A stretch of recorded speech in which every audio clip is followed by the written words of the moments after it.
Mabuhay Philippines! Welcome sa aking YouTube channel.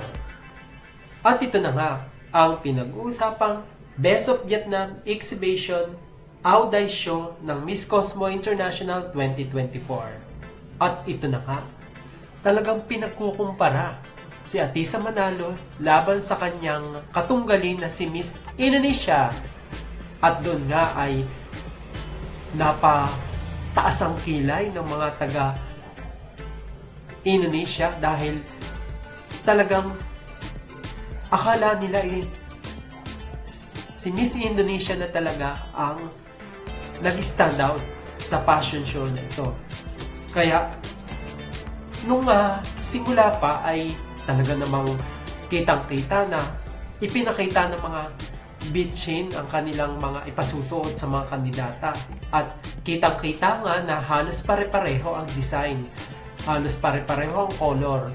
At tingnan natin yung kay Miss Indonesia as compare naman kay Miss Philippines na si Atisa Manalo.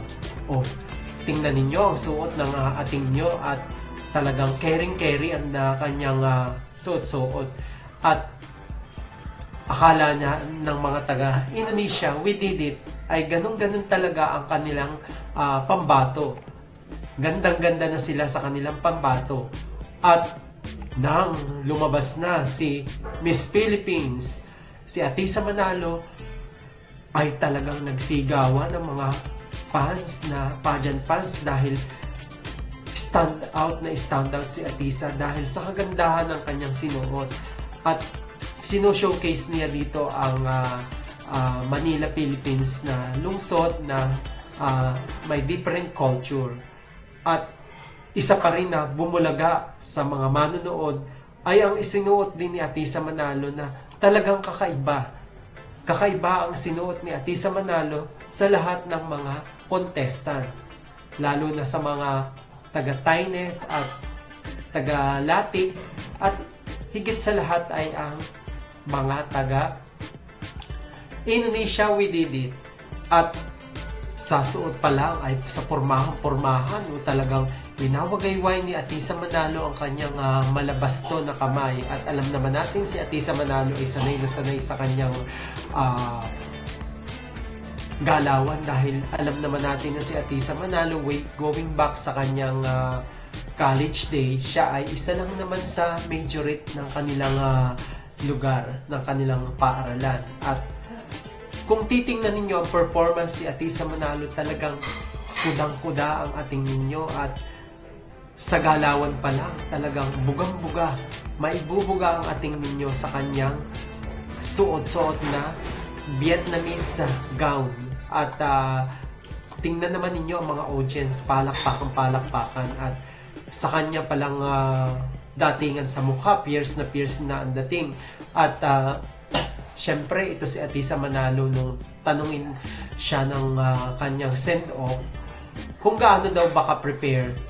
Ang sabi niya 100% prepare siya at talagang handang-handa na niyang makonquer ang Miss Cosmo International Crown. Kaya dito pa lang sa fashion show exhibit na ito, talagang kitang-kita na ang ating ninyo ay talagang laban na laban. At sa galawan pa lang at sa mukha pa lang ay talagang walang makakatalo sa kay Atisa Manalo. At syempre ang mga taga Thailand at Vietnam may bubuga rin, pero talagang sa show na to, sa fashion show na ito, kinabog sila ng ating pambato na si Atisa Manalo. At syempre, kung titingnan mo naman ang performance ng Indonesia, parang walang-wala sa performance ni Atisa. Talong-talo siya ni Atisa Manalo. At syempre, maraming tumataas ang balikat na lalo na ang kilay na mas talo daw ng mga Indonesia ang Thailand, ang Philippines. Sila na daw ang bagong powerhouse sa larangan ng pageantry. Agree ba kayo doon, mga kamabuhay fans, na ang Indonesia ang powerhouse, ang tatalo sa Philippines? Sa tingin niyo may napatunayan na ba sila at sinasabi nilang sila ang powerhouse?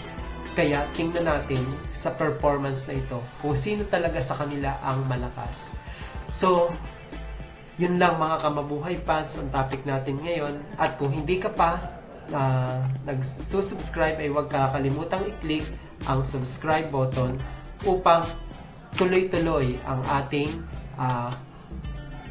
interaction. At huwag mo na rin kakalimutang mag-comment upang makapag-comment din ako sa mga comment niyo. Hanggang sa muli, paalam!